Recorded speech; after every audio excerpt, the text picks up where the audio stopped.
లాగేస్తూ ఉంటారు. పెద్ద బ్యాగ్ ఏర్పడుతుంది వెనకాల, కనుక రావడానికి అవకాశము ఉండదు. అలా బెన్ జాన్సన్ చెప్పాడు. ఇంకా the greatest lexicographer, the author of the English dictionary, doctor Samuel Johnson was one of the famous literary giants. ఆయన ఏమన్నాడు తెలుసా? Marriage has many pains but celibacy has no pleasures అన్నాడు. అర్థమవుతుంది అనుకున్నా. Marriage has many pains but celibacy has no pleasures. పెళ్ళైతే చాలా కష్టాలు ఉంటాయి, అలాగని చెప్పి మానేసినంత మాత్రం నేను సుఖపడిపోమన్నాడు. మానేసినట్లయితే మా అంట్లు మేమే తోముకోవాలి, మా బట్టలు మేమే ఉతుక్కోవాలి, మా ఇల్లు మేమే తుడుచుకోవాలి, దానికి దీనికి సరిపోవాలి.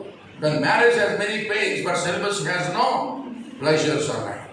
ప్రియా దేవుని బిడ్డలారా, వివాహ వ్యవస్థకు వచ్చేసరికి మనం ఒక సర్వే రిపోర్ట్ చదివండి. ఇంగ్లాండ్లో సర్వే కండక్ట్ చేశారు.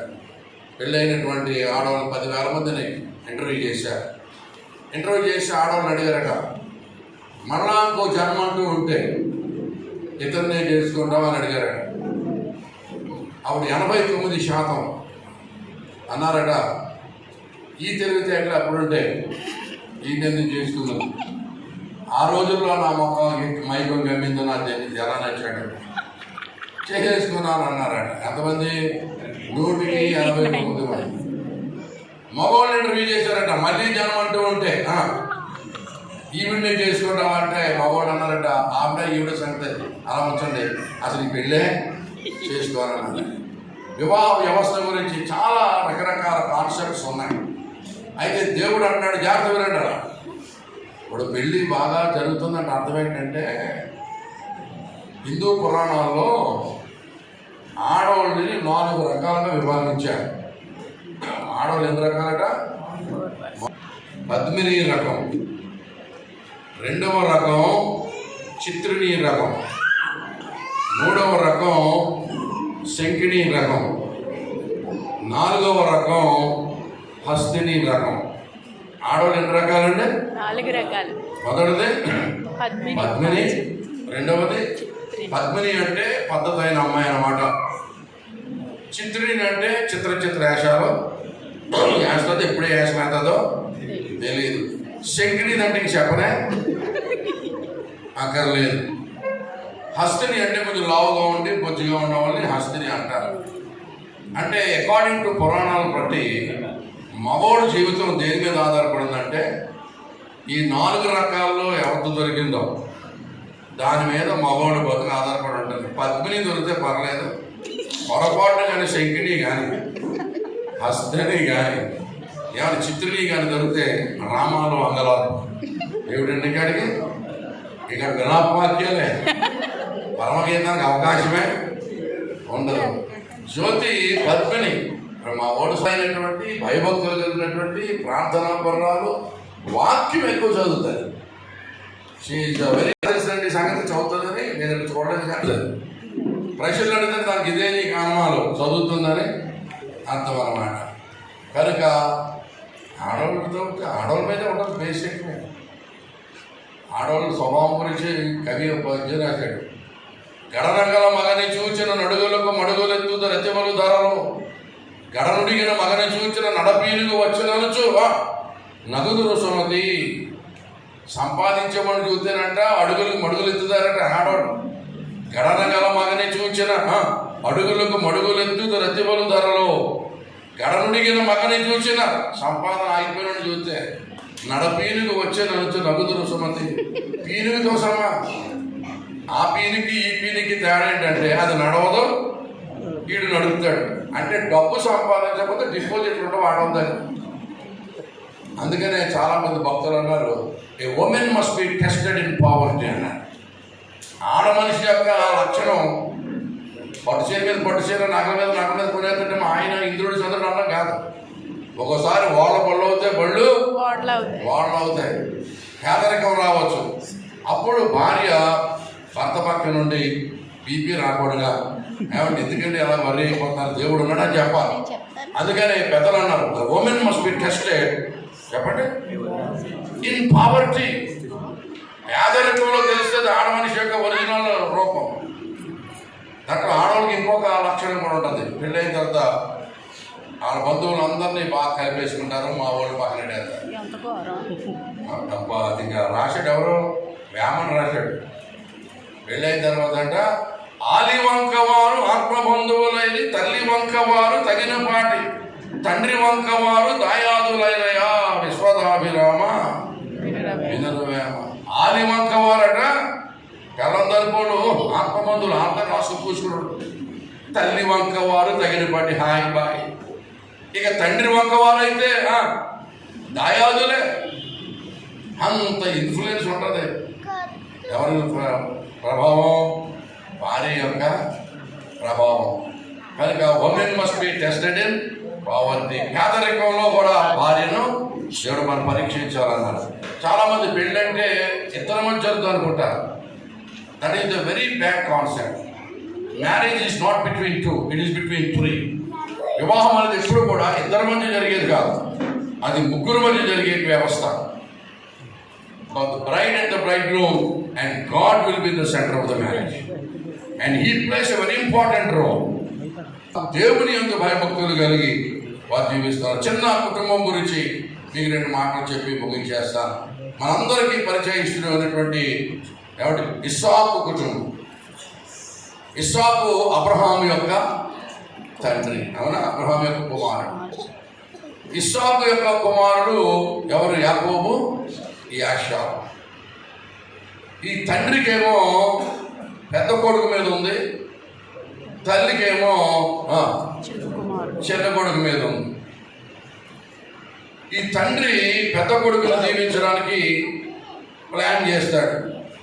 నానా, ఇదిగో నేను చనిపోతున్నాను, నువ్వు త్వరగా వేటాడి మంచి మాంసం తీసుకొస్తే తినేసి నేను ఆశీర్వదిస్తానంటాడు.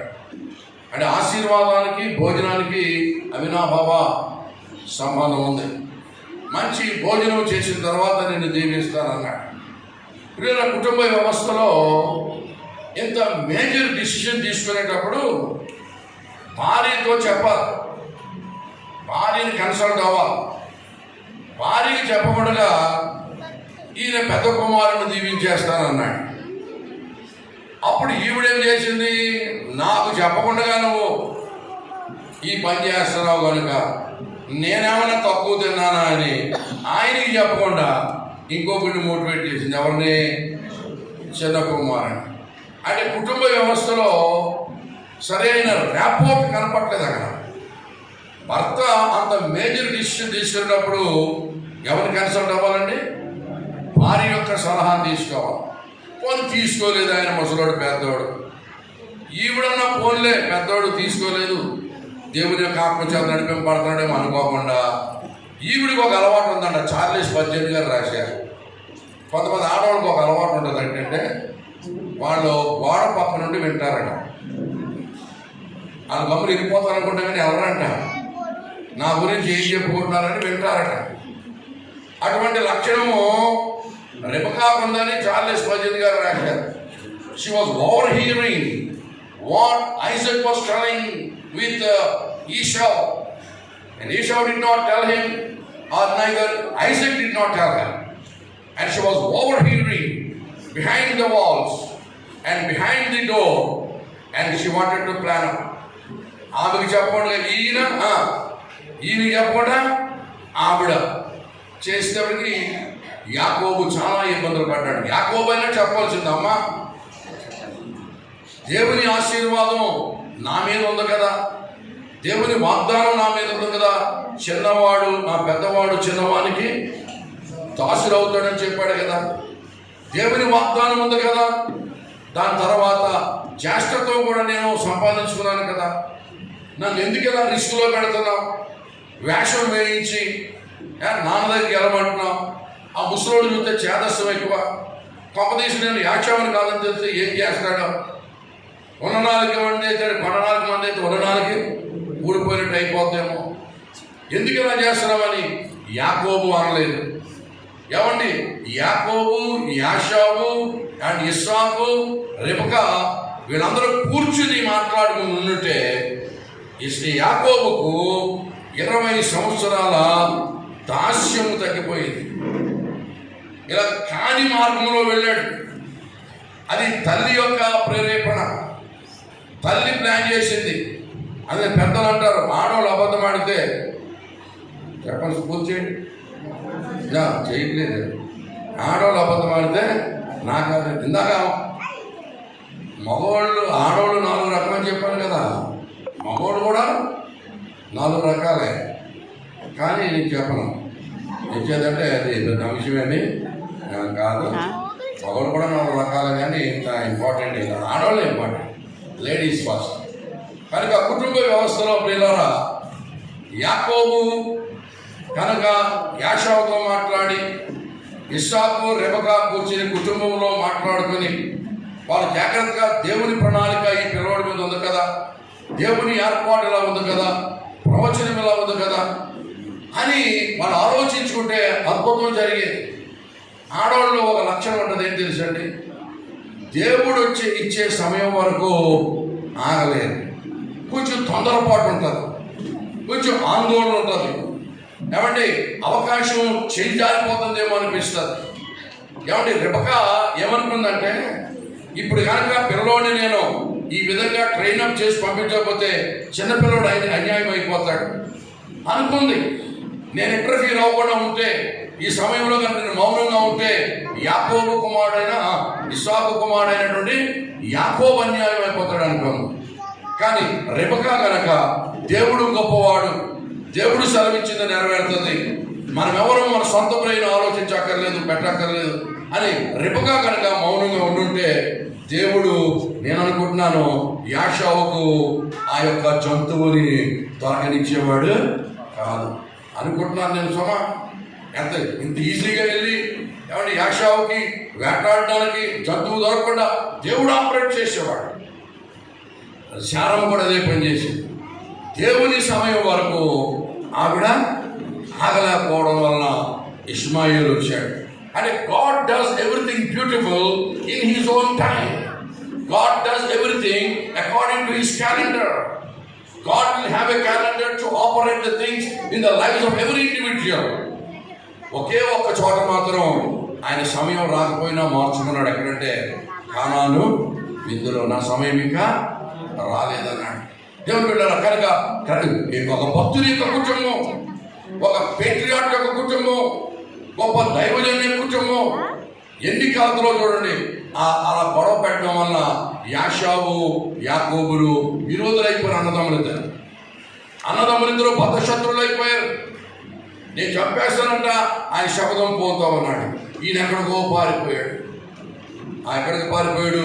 లాభం దగ్గరికి, మాయ దగ్గరికి వెళ్ళిపోయాడు. పూర్వకాలం ఏ గొడవలు వచ్చినా మేనమామలే చూసేవారు, మేనమామలే బాధ్యత పడేవారు. ఆ రోజుల్లో మేనమామలే రిస్క్ తీసుకునేవారు. ఈ రోజుల్లో ఒక మేనమామను చూద్దామన్నా మేనత్తలో అంత కోఆపరేట్ చేయని రోజులు మారిపోయింది. కానీ దేవుని బిడ్డలారా, కుటుంబంలో ఐక్యత, సమాధానం లేకుండా పోయింది. సమాధానం లేకుండా శత్రుత్వం వచ్చేసింది. ఏం చేద్దంటే మానవ స్వభావము అండ్ మానవ తలంపులు అక్కడ ప్రవేశపెట్టడం జరిగింది. కనుక ఏదైనా కుటుంబ వ్యవస్థలో దేవుని ప్రణాళిక ఎలా ఉందో మనం ఎరిగినప్పుడు, పెద్దవాడు చిన్నవాడికి దోషరవుతాడని దేవుడు ఖండితంగా చెప్పినప్పుడు దేవుడు చేయడానికి సమర్థుడు అని మనం నమ్మాలి. దేవునికి స్తోత్రం కలగనగా.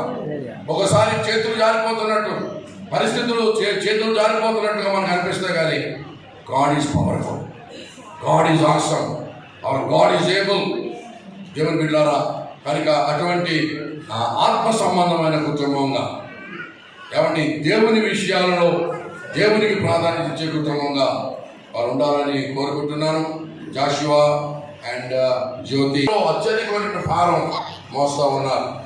కనుక క్రైస్ట్ సెంటర్డ్ ఫ్యామిలీ, వాళ్ళ తలంపులు ఆలోచనలన్నీ కూడా మందిరం చుట్టూ తిరుగుతూ ఉంటాయి. ఆద్యము దేవుడు వారికి ఇచ్చాడు. 2 ఎంప్లాయీస్ చక్కటి కోరింది కావాలి, మంచి అందమైనటువంటి అమ్మాయిల్ని, చక్కటి అమ్మాయిల్ని ఇచ్చాడు దేవుడు. కంటే కూతుర్నే కనాలని అంటున్నారు. కనుక 2 డాక్టర్స్. కనుక వారి విషయంలో చింతపడక్కర్లేదు, దేవునికి మనం అప్పగించాలి. ఈ వివాహ వ్యవస్థలో కూడా మనం తొందరపడకూడదు ప్రియులారా. దేవుని చిత్తము జరిగినట్లుగా మనం వాక్యం ఎరిగిన వాళ్ళం కనుక అటు విధంగా జీవించాలని కోరుకుంటూ ఉన్నాను. దేవుని వాక్యం ఎరిగిన వారు కనుక, దేవుని యొక్క చిత్తం ఎరిగిన వారు కనుక కుటుంబంలో సమాధానకరమైనటువంటి జీవితాలు మీకు ఉండాలని కోరుకుంటున్నాను. Joshua is a very good personality. అందరికీ ఆదరణగా ఉండడం అనేది జాషువాకి తెలియదు. అందరి విషయంలో కూడా కన్సర్న్ కలిగి ఉంటాడు. కనుక దేవుని బిడ్డలారా, దానికి జ్యోతి యొక్క కోఆపరేషన్ 100% కోఆపరేషన్ ఉంది. కనుక ఒక ఏక మనసు కలిగి వాళ్ళు జీవిస్తున్నారు. వాళ్ళ కుటుంబం తరపున